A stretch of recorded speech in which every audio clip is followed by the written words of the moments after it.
Nama Joko Chandra mendadak jadi sering muncul di berita nih. Buat kalian yang udah agak tua, maksudnya yang ngikutin berita, pasti tahu benar siapa sih Joko Chandra.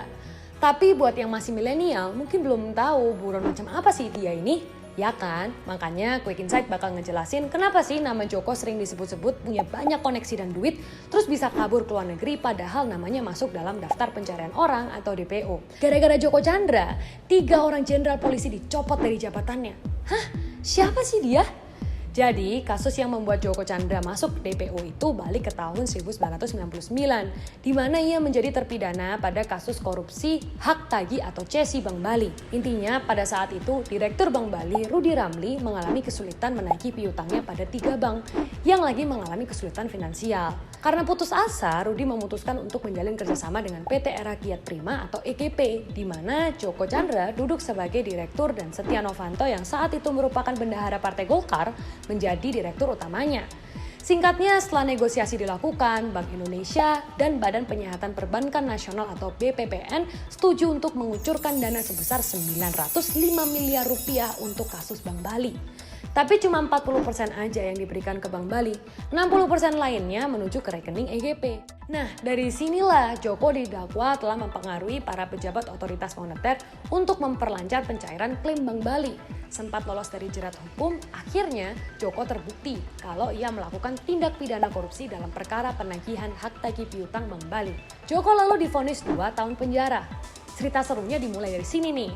Sebelum dieksekusi, Joko melarikan diri ke Papua Nugini. Tahun 2012, ia berpindah kewarganegaraan menjadi warga negara di sana. Kata jubir presiden pada saat itu Julian Aldrin, negara akan menindaklanjuti terkait kasus yang menjeratnya. Tapi nggak kena juga sampai bertahun-tahun.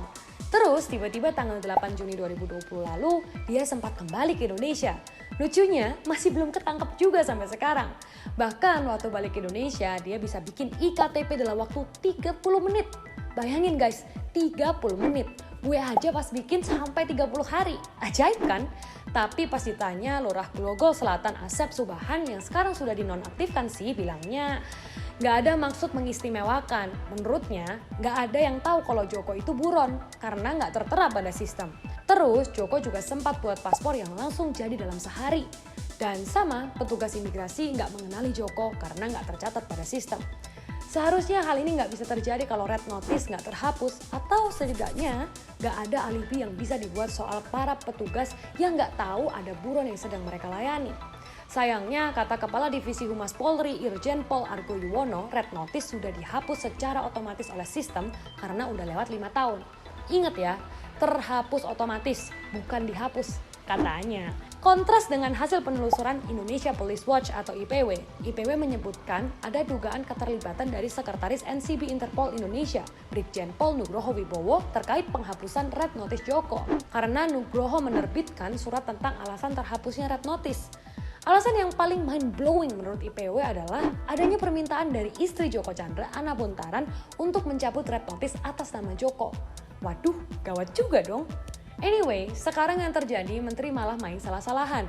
Menteri Dalam Negeri Tito Karnavian misalnya, ia menilai kasus ini bukan cuma salah Dinas Kependudukan dan Pencatatan Sipil, tapi kenapa dari awal Joko Chandra bisa masuk ke Indonesia? Sembari pemerintah main salah-salahan, Joko udah berhasil melarikan diri lagi ke luar negeri.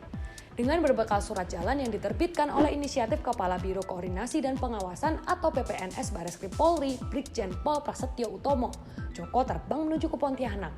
Menurut Argo, surat tersebut memang merupakan surat perjalanan dinas luar kota kepolisian.